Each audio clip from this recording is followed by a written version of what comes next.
Hello, welcome back to the Brendan O'Neill Show with me, Brendan O'Neill, and my special guest this week, Katharine Birbalsingh. Katharine, welcome to the show.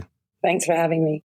It's great to have you back on. Every time we have you on, we have a very lively discussion about the state of education, the state of how children are viewed and treated by society. And I think lots of those issues have really come to the fore in relation to you and your excellent school, the Michaela School in Wembley, which I've had the privilege of visiting, because of a case that is taking place, and it's made huge waves in the media. Lots of people are talking about it, where a Muslim pupil is taking your school to court because you've enforced a prayer ban, which prevents Muslim kids from getting together and praying in the Muslim fashion. So there's a lot to talk about. The case itself, your response to it, and the media response to it as well. But I wonder if we could kick off with you just outlining, probably for the 100th time, I know you've been doing lots of discussions on this, what the case entails and why you thought it was important to take a stand in the way that you did. Well, I don't think I'm taking a stand necessarily. I'm just doing what I've always done, which I fought for our survival, really, as a school. We've been attacked many times in different ways where people have tried to stop us from its inception. I started thinking about setting up the school in 2011. And really, for the last 12 years, 13 years, we've always been under attack. So I've always just been fighting to keep us going. And our decision on the prayer rituals was taken because we recognized that our school would no longer be our school if we were to change that. So, yeah, it's not me taking a stand. In fact, we very much wanted to stay out of the media. And there was a media ban on this, which is why no one had read about it until quite recently. But until the judge, in fact, lifted the media ban, much to my disappointment, because, I was in court kind of hoping that he would keep it. And I was hoping because it does put me in danger and puts the whole school in danger. So ultimately, I think people find the case interesting because I suppose the idea is this sort of religious freedom and then the freedom of the school to do what's necessary to run the school. I believe very much in the power of a head teacher to be able to do what's right for their community and what's right for their ethos and what, for their building. I mean, our ethos and our physical building play important roles in the decisions that were made here at the school. And I'm not sure it's right for people on the outside to tell a head teacher how to run their school. I certainly wouldn't dare tell other head teachers how to run their schools.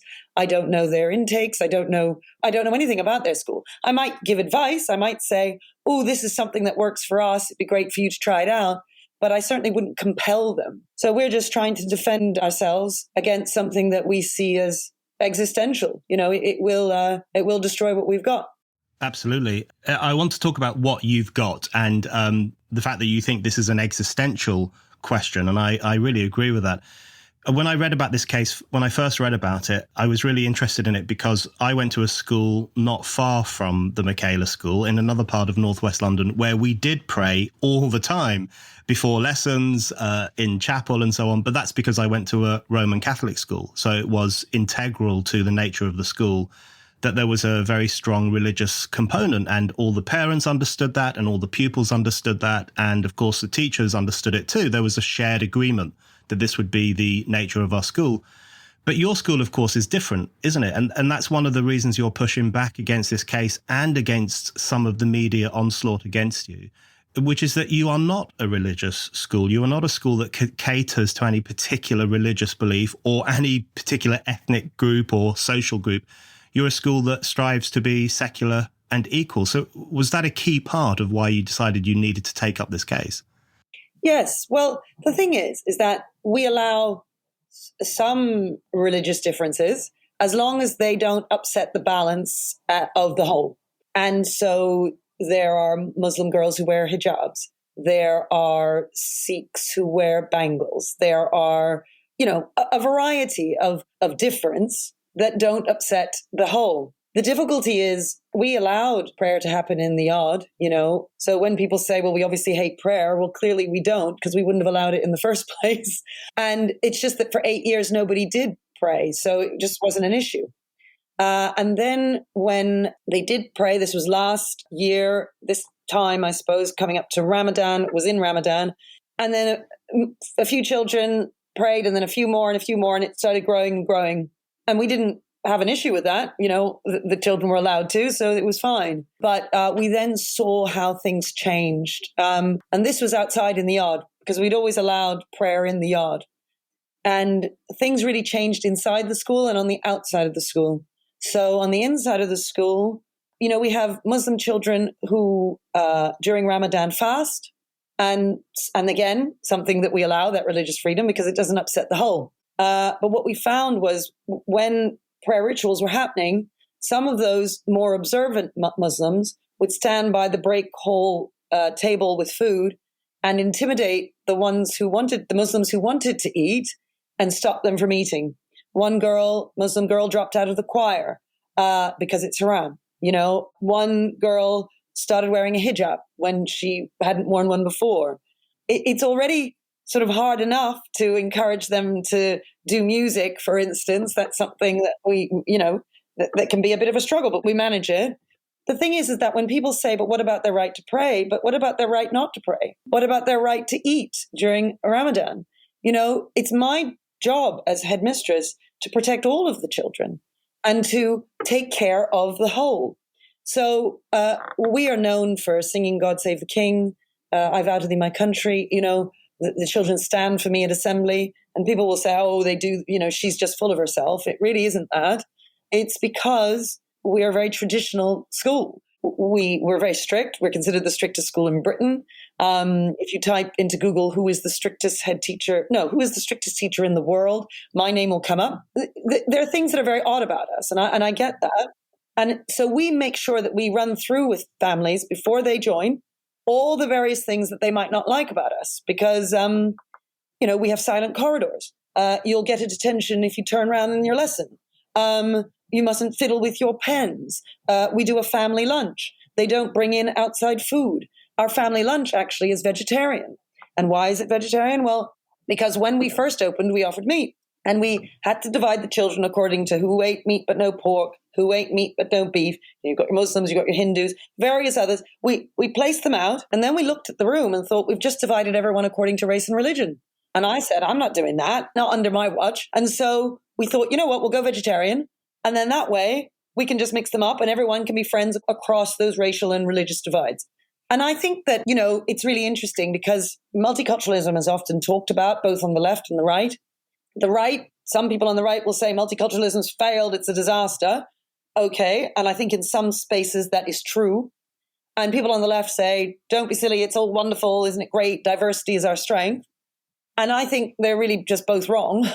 I think that it is possible to make a success of multiculturalism.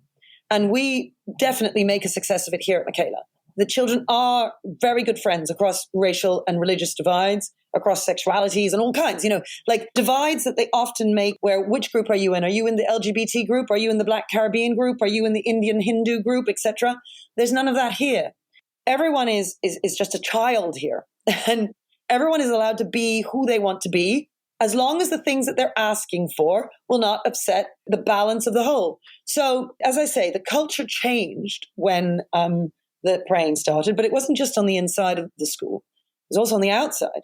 We started getting all kinds of threats, death threats, horrible racism. One of my teachers, referenced to a monkey. Me too. The N word, the C word. The B word. I don't know. It was horrifying. Both of us were terrified, having to come in and out of school with lifts from friends and so on.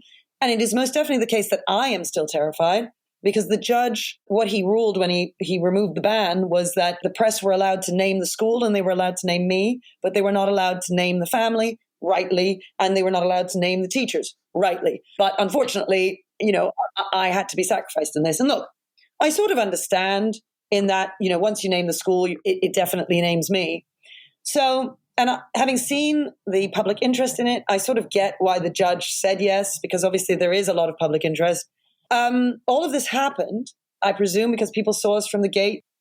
There were people who rang up the school. We got tons of phone calls, and we got same thing this time.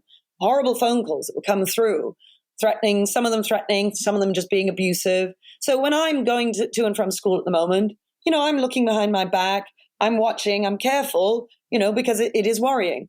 The whole school changed. The governors took the decision to ban prayer rituals. And it's important to say rituals because anyone can pray anytime they like in their own heads. It's the ritual that was banned. And, amazingly, the school just instantly went back to the way that it was. Even now, with everything that's been going on outside, all the media news coverage and so on, every day has been a normal day at Michaela. And it's been lovely and the children are joyful and everything is just wonderful. And we even had a year 11 parents evening the other week. This was on the day that my face was the cover of the Evening Standard. And some of the parents were even carrying the newspaper with them. And they came into the hall and there were hundreds of people in there. We've got Muslims, we've got Hindus, we've got Sikhs, we've got Jehovah's Witnesses, we've got everybody there. Not one family said a word about any of this. We were just talking about GCSE preparation, working hard, getting those grades, doing what we do best. And nobody stood up and shouted at me or got angry at me or anything, The thing is, that's why I say the multiculturalism that we've got here works so well, not just with the children, but with the parents, Now, the fact is that the vast majority, obviously, of our Muslim families, they're happy with what the situation is. Now, I'm not saying they wouldn't prefer a prayer room. I think they would. I know they would. They say so, But they also recognize, like all of our different faiths recognize, that we need to sacrifice in order to make sure we can all get on with each other.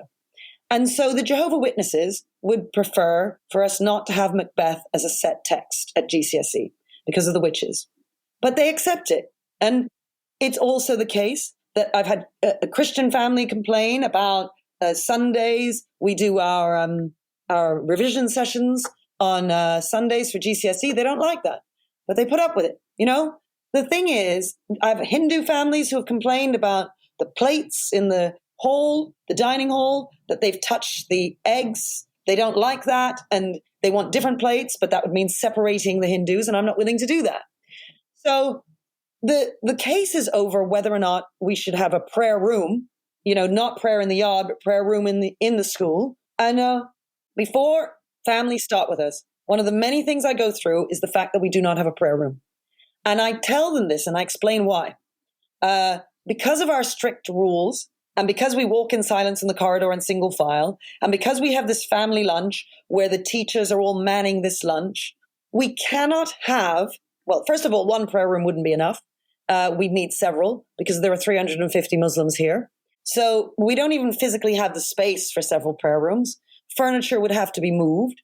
We're the strictest school in Britain. Children don't move furniture, The children also don't wander around the corridors freely. They're always in single file, in silence, with the teachers manning the corridors, morning, morning, afternoon, afternoon, sir, and so on. So all of that would have to disappear. We'd have to get rid of our family lunch. We'd have to get rid of our silent corridors. We wouldn't be able to put the bags in the classrooms and the coats. And so all of the system of where we keep, the kids would have to be wearing these everywhere. They'd look like a real mess. One of the things I'm very proud of is how they're so smart in their uniforms with their badges and so on. It would essentially turn us into a normal school. And I don't have a problem with normal schools. There are normal schools all around here and everywhere in the country with prayer rooms, and that's fine. I'm not saying that other schools shouldn't have a prayer room. I'm saying that our schools should not be destroyed in order to provide a set of prayer rooms. Because the problem is people imagine that it's possible to have Michaela the way it is and have prayer rooms. It's not. It's not because of the physical building, and it's also not because of our ethos. I am not willing to dismiss all of the Muslim children upstairs to go and pray and all of the non-Muslim children downstairs to go and play. That I'm not willing to separate them according to race and religion.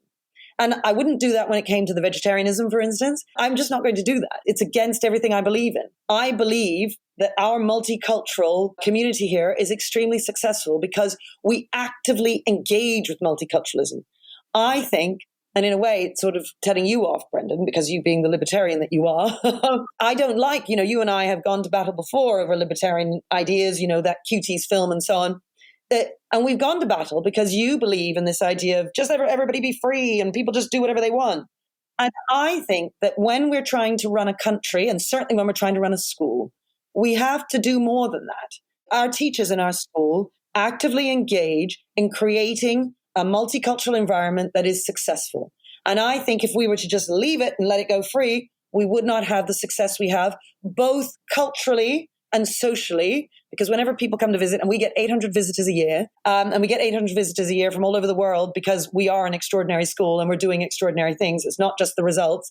They come and they say, your children are so motivated, they're so resilient, they're so nice, they're so friendly, they're so happy, and so on. And I would argue that the big part of that is because of what we're doing all the time culturally in helping to socialize them in a particular kind of way. We don't just say, you're free, go to it. So people often say, well, it's their lunch hour. It's their free time. Well, no, not here. It isn't.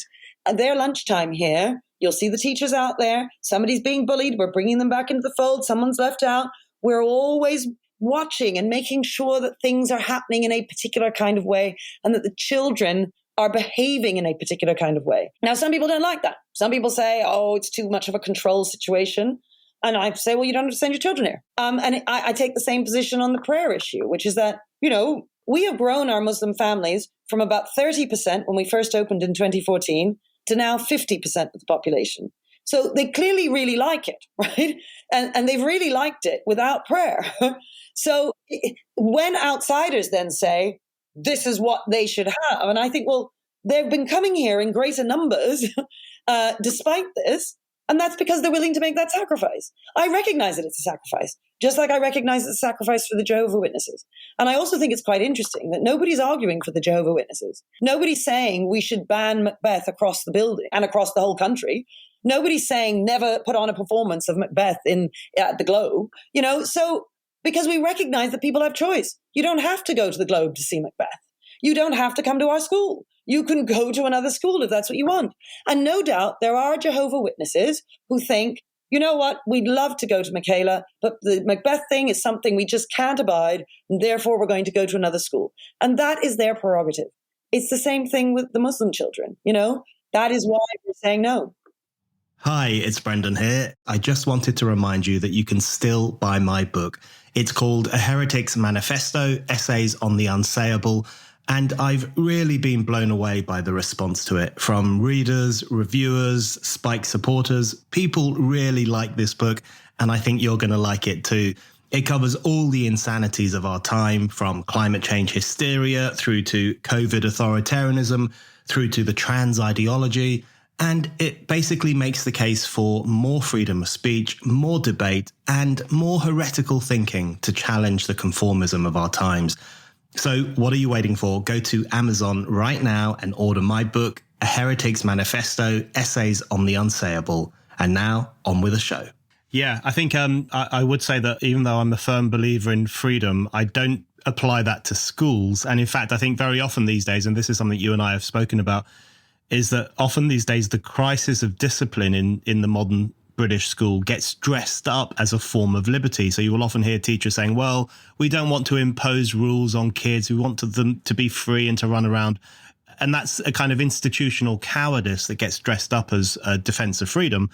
Whereas in fact, kids in schools, they need rules, they need discipline. The school I went to had very strict rules on uniform, behavior, respect for teachers. And that's one of the things I admired about your school. I mean, the thing that really blew me away about Michaela, and you mentioned it there a couple of times, was the silent corridors.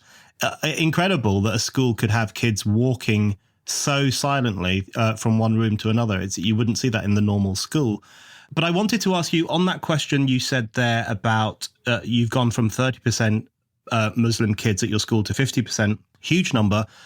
And those kids are clearly doing very well in your school. And as you say, the vast majority of the families are clearly very happy with your school, despite the lack of a prayer room. I think that's really important, because I did want to ask you if you think there is, in different schools around the country, there is now a growing Islamist threat. Now, I don't mean a Muslim threat, because your school is very good proof that Muslim kids who are bright and aspirational and taken seriously by their teachers do very well. But kind of politicized Islam, which sees its role as undermining the integrity of schools or imposing its own values on schools. So, for example, we've had this recent scandal over your school where lots of outside actors have got involved and said, well, you're being Islamophobic. There was the Batley Grammar School controversy where a teacher was hounded into hiding for showing his kids images of Muhammad during a discussion on freedom of speech. There's the latest controversy over a primary school in Leighton in East London, which is getting death threats. The teachers are getting death threats because they wouldn't put up a Palestine flag and so on. Do you think that one of the problems we face today is that there is this growing Islamist cockiness where they're essentially saying, well, every institution has to kowtow to what we think is the right way of doing things. And if you don't, you're phobic, you're bigoted. Well, I don't know. I mean, obviously, I'm not in those schools, so it's hard to say. I do think that if a country doesn't really know what it believes, if a school doesn't really know what it believes, I think one of the reasons why our school is so bizarre to people is that we really believe in something. We have a certain set of values that mean something to us. It's almost religious, like that, we don't budge from it. It's really, really important. That's why I say it's an existential threat, this situation, because we would no longer be who we are. And because we don't get protected by this idea of it's our religion, our secularism, our belief in sacrifice for the betterment of the whole, and our other small c conservative values like personal responsibility, a sense of duty towards others, being British together, whatever color we are, whatever religion we are, that's something that we share, and we should celebrate what we have in common rather than this idea of constantly pushing the idea of diversity and discord. That's what's really important to us. What annoys me is that for some people, that doesn't matter because it doesn't fall under the umbrella of my religion. Therefore, to hell with you, we're going to run roughshod over it. And partly, I think that's because the country doesn't really have an understanding of what it believes. And so people can get used to, if it's not an official religion, therefore we can push it around. It doesn't mean as much. And I don't think that's right, because what we are as a school is everything to us, and it's part of the reason why we're so successful. If we changed, well, not only would our children not be the sorts of children that they are socially and culturally and so on, but they wouldn't get the GCSE results they get. I mean, that is an absolute, there's no question, right? So you can't have it all ways. Yeah, I mean, I find that the right often say, well, the problem is this, the problem is that. And I mean, look, I get it. I get why they're saying what they're saying. But we do also have to look at the heart of the country. What is the heart of the country? What's our soul? What do we believe? What are we giving people to believe in? I think one of the reasons why our school is such a wonderful place to be in is because we believe in something, right? And we all do. The children do, the teachers do, the kitchen staff do. Everybody does, And it's like when the England football team go out to play, they're all wearing the same shirt. They all know the same moves. They all know, they know each other. They belong to something.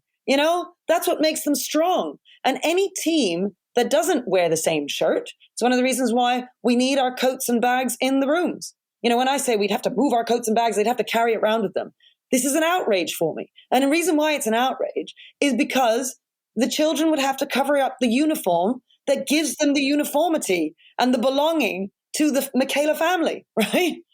And allows certain ones to stand out with their badges. And it allows the others to look and say, I want a badge and I want to be the school, the form representative of X, Y, and Z. It is integral to who we are. The thing that's so disappointing is that, in 2011, when I came up with this idea of the school, and we had to work 3.5 years to set it up because there were so many detractors trying to stop us, people protesting outside, calling me all kinds of names. I had racist emails yet again, just horrible stuff. And then we finally got open. And again, there were still people protesting outside. And then eventually we had our Ofsted and it said we were outstanding. Then in 2019, we got these extraordinary GCSE results. The last 2 years, we've had the top Progress 8, 2 years running in the whole country, meaning out of 4,000 secondary schools, we're top, right? Now, I thought when I was setting up our school, look, we're going to show them what's possible. And then everyone's going to come and they're going to copy us and we'll have impact everywhere. And some people have. And a lot of our ideas have spread, which is exciting. But why do people continue to want to pull us down? I just don't understand it. They make up all sorts of things about me when I'm in school every morning at 6:45, right? Working for all of our children, including our Muslim children, to do really well. All of us at our school work really hard to achieve that. And it shouldn't be this hard, Brendan. It shouldn't be. It shouldn't be this hard for me to run an excellent school.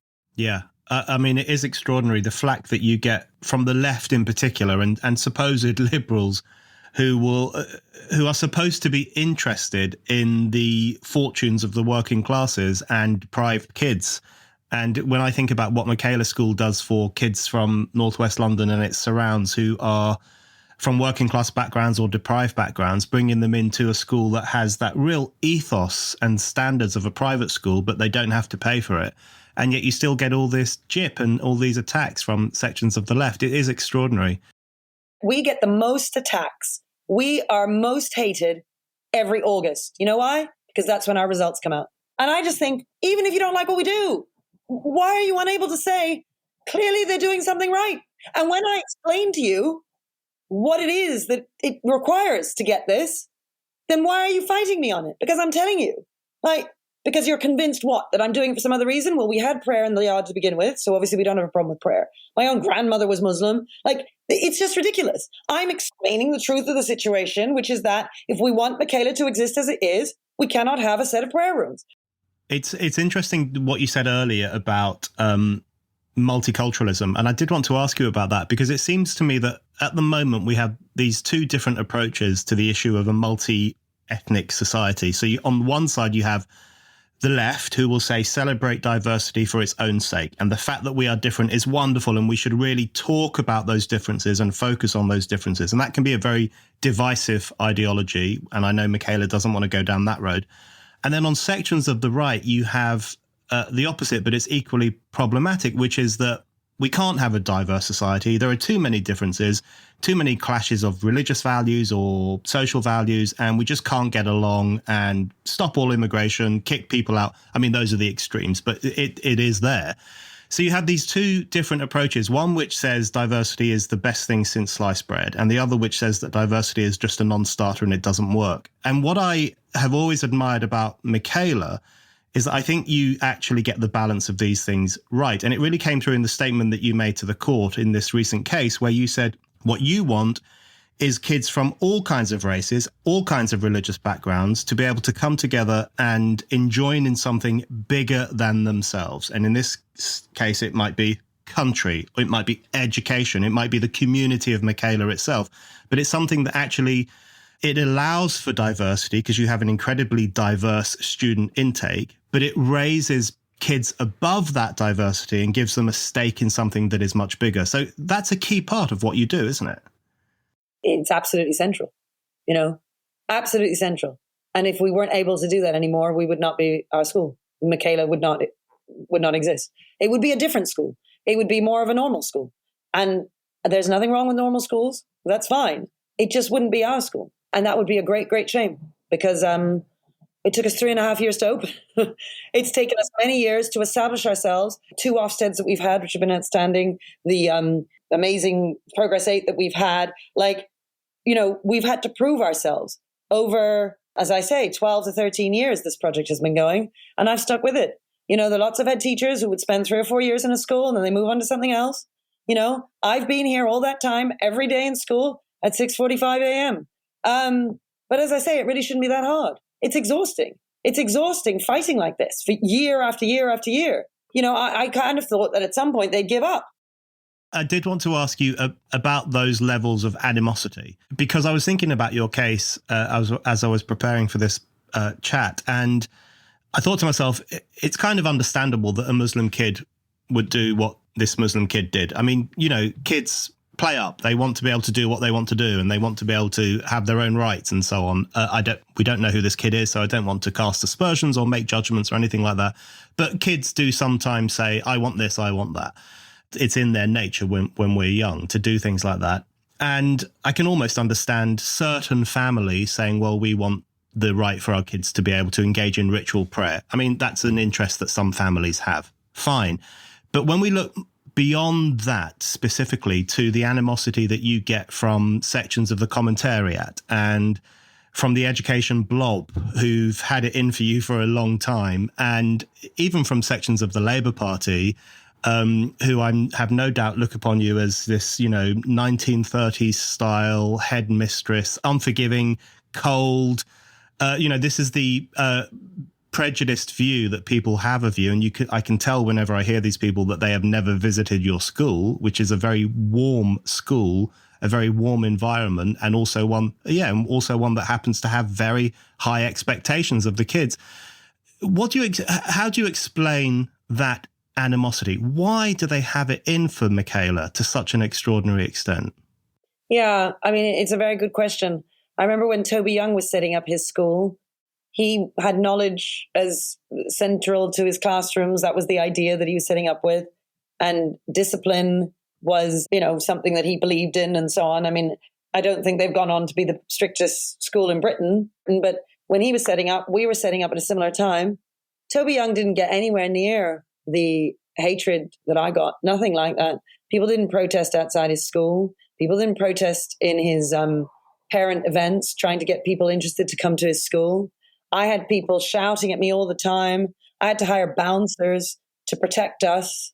They would bus people in from outside of London. At this point, we were in Brixton trying to open up our school there. I gave out all these flyers in Brixton Market to all these black mums, and they came along and they were sitting in this garden pub because one of my steering group, he had this pub in Camberwell, and they came along and all of these people, all these white people outside of London had been bussed in to stand outside with their posters shouting abuse at me. And we would have to go through the picket lines, as it were.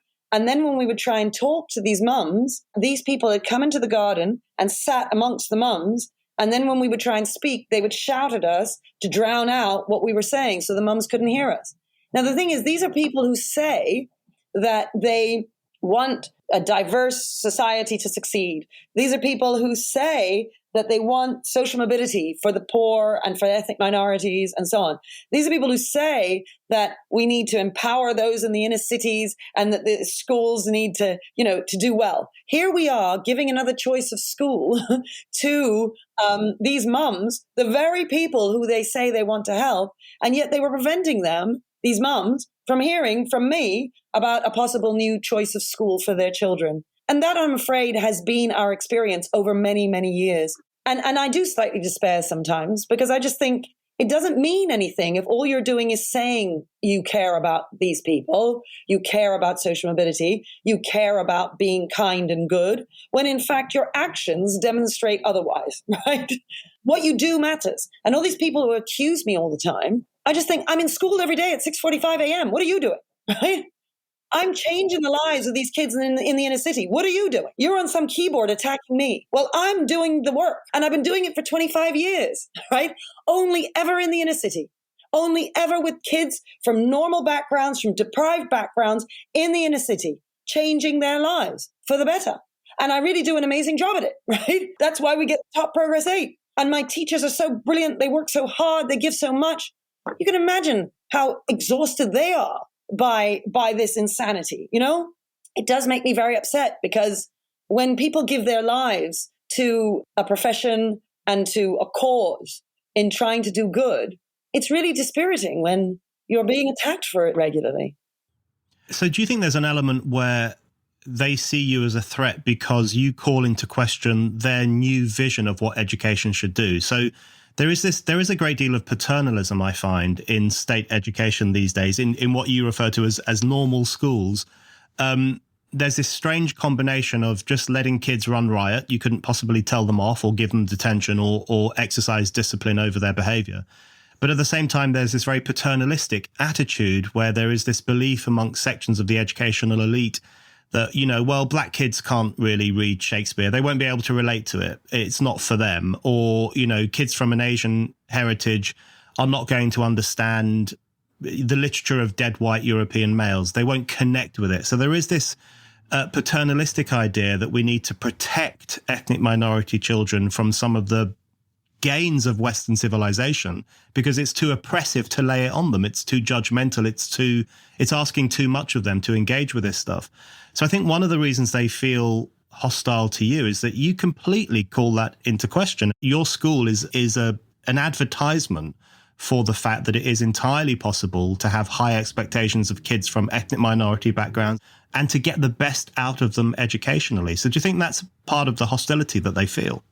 Yes, but I also think it has to do with my own brown skin. So what I mean by that is if my school were failing and not doing so well, they would be bigging me up in all kinds of ways. It's the same in America. You look at Ibram X. Kendi, who was a very mediocre professor with a completely different name, and then he changed his name to Ibram X. Kendi and has his dreadlocks, and they like that. He's no brain, but the amazing black professors like John McWhorter or Glenn Lowry, nobody knows who they are, and they have to build their own little podcast. The media massively promote Ibram X. Kendi, who is really very mediocre.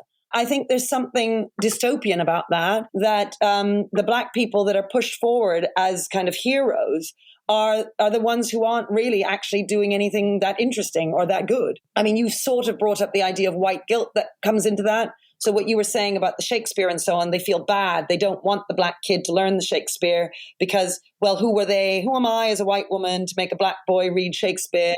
How can he possibly identify with Shakespeare because he's black? When in fact, who understands Shakespeare? Nobody. I mean, it doesn't matter what color you are, right? It takes a really amazing teacher to give you access to Shakespeare, whatever color you are, whatever religion you are. But because too many of the white population feel guilty about their privilege and their white skin and so on, they then act in ways that I just find quite disturbing. And, you know, it's interesting because these are the very people who will say, there's racism. And I think, well, physician, heal thyself is what I want to say. If you're a regular listener to this show or a regular reader of Spiked, why not become a Spiked supporter? Spiked Supporters is our thriving community of people who donate to Spiked. Anyone who gives £5 or more a month or £50 or more a year can become a Spiked supporter and get access to lots of exciting perks. Spiked supporters can comment on articles, get free and discounted tickets to events, get a discount on all items in our shop, and bookmark articles as you browse. This is our way of saying thank you to all of you who fund our work. Spiked is completely free, and yet you still hand over your hard-earned cash to make sure that anyone, anywhere can read us and listen to us. We're incredibly grateful for your generosity. If you don't give to Spiked yet, now is the perfect time to start. Just go to spiked-online.com/supporters to set up your donation and your Spiked supporters account. That's spiked-online.com/supporters. What do you make of, I mean, there have been discussions recently, and I think you and I have talked about this before, about introducing more relevant material to the school curriculum. And, you know, you often will hear people saying, well, why don't we let kids talk about Stormzy in school? I mean, that's an extreme example, but you do hear it. You know, let kids engage in that kind of culture. You know, there is this, I think that across the board, there is this drip by drip attempt to say that, well, kids from working class backgrounds, especially if they have non-white skin, especially if they're black or if they're Asian and so on, we can't expect them to engage with our culture. We have to encourage them to tell us about their culture. And that speaks to that kind of divisiveness that you're talking about, doesn't it? Because, you know, the idea that there is a black culture and a white culture and an Asian culture, and that you should stay in your racial lane, that's essentially what people are saying. And what you want to say, and what Michaela does say, is that, look, we don't care what color your skin is. We don't care what religious or ethnic or national background you originally come from. We care about whether you're able to engage in this educational community. And that idea has been lost, hasn't it, in British education more broadly? Totally. I mean, you know, I'm not a fan of Ofsted, but that is our inspectorate. The inspectorate does not look at multiculturalism. You know, is there social cohesion? They don't have any way of even making a judgment on that. You know, I've always been the person who's the first person to say when people talk about our results, it's not just about results. The thing I'm most proud of is who our children are. And part of that are the citizens that they become and how they're able to be friends across racial and religious divides and so on and so forth. But we don't really care about that sort of thing. And I think that's partly because, as we said, the blindness of both the left and the right. The right just say, to hell with multiculturalism, it doesn't work. The left say, diversity is our strength. And nobody's actually looking at reality and at the truth. And it doesn't mean multiculturalism can't work. but it does require people to integrate into something, right? And it requires all of us to make sacrifices, And I think we do that really well here at Michaela. And I would hope that people would support that because, well, it's lovely. Come and visit us. I'd say to all your viewers, just get on the website, sign up for lunch. The kids will take you on a tour. You'll be able to have lunch with them. You'll see how happy they are. You'll see what a lovely, lovely place it is to be. And I very much hope that we're allowed to keep it.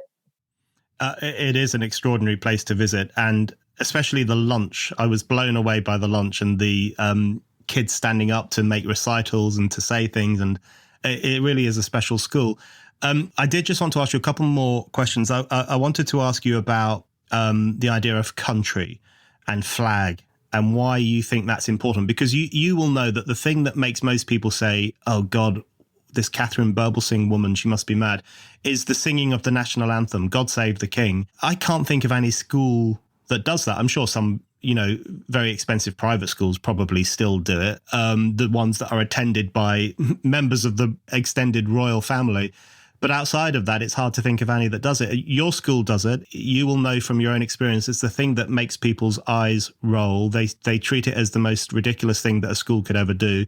I've always thought it was an incredibly good idea because it does actually instill a sense of patriotism and a sense that you as an individual kid, and by extension your family, belong to a country. You belong to a nation, which is an important idea. I wanted to ask you, what is the kids' reaction when that first happens? Are they shocked by it? Are they taken aback? And how quickly do they get into it as an idea that it's a good thing to sing the national anthem at school? Well, we've always done it. So all of the kids, they know that's what we do. They're not surprised by it. And they do it at my assemblies. And then I walk in and they stand for me. And it's just, it's just the thing that we do. And we are very much British. We don't just do that. We also teach them British history, right? We teach them British geography. There's very much a sense of place, of where they belong, what their country is, where are the hills, where are the rivers, what is our history during Tudor times and during the 20th century. And there are black people and brown people that appear in that history, of course. But the fact is that it is British history. So they don't just feel British because they sing God Save the King. They don't just feel British because there's a British flag flying outside. They feel British because they know their home, right? They know their history. They know their geography. They know where they belong. If we are going to succeed as a multicultural country, all of our children, whatever race and religion they are, need to feel like that. If they feel that the establishment is white and the establishment is who we have to fight against and so on, then we're going to spin out of control, and where people don't understand, nobody understands the importance of schools. I'm always trying to talk about it. People know they worry about universities. Well, where do you think the kids are coming from when they go to the universities? They've been to school, right? And schools are what create your future adults, right? And schools influence the kinds of people they are going to be massively. Education is everything. It's everything to social mobility for an individual child. It's everything to a community that's trying to move itself forward. Education is everything to a country because it helps to socialize your children in a particular kind of way so that we can all get on with each other, so that we can love our country. And that doesn't mean I don't have my problems with Britain. Of course we all do, right? I have a big problem with the education system, right? That's all I ever talk about. But it doesn't mean that I don't love my country. The thing is, Britain's also just a wonderful country. It's just great. Why wouldn't people love it? I don't understand why, if you've done any traveling, if you've ever been around the world, it's bloody obvious that Britain is a brilliant place to live. Okay, Katharine, my final question for you. With the recent scandal, the recent controversy, the recent court case, which I think you've handled incredibly well, by the way, when I saw all that media fuss, I thought to myself, I bet at Michaela School things are just carrying on as normal. I just knew that within the building itself, there would be no impact. It would just go on as it did. So I'm pleased to hear that that was the case. But one thing that more friendly, generous commentators have been saying that Katharine Birbalsingh is standing up for more than a good education for the kids in her school. She's standing up for what ought to be the values of a secular liberal nation like 21st century Britain. I think that's true. I do think you're making the case for a broader value system beyond the Michaela community itself. But I wanted to ask you if you feel that that is the case, does that feel like a bit of a burden to be someone who's not just trying to run a school when you're under attack from various elements, but also someone who is seen as embodying values that lots of people wish were more reflected in schools and institutions across the country? Well, perhaps this will spark a conversation. Look, I am just a headmistress. I am not the Prime Minister. I'm just trying to run a school. That's all I want to do, is run a school. Now, if people come here and say, wow, these are really interesting ideas, we'd love to take them elsewhere, then please do. But I'm not telling anybody how to run the country. I'm not telling anybody how to run their school. I'm not saying prayer rooms can't be in other schools. I'm just trying to run my own school as best I can to keep our ethos, to keep our values, to keep what is very dear to us. And I'm very grateful to all those people who are supportive of us because, it does mean a lot to us. It means a lot because these are difficult times, It really is. It's lovely. People have even written to me, at the school, and it's so nice, Old ladies writing to me saying, it's just lovely. So in that sense, yes, I'm pleased that, people want to kind of back us. But at the same time, I'm just a headmistress. I just want to run our school. Katharine, thank you very much. Thank you.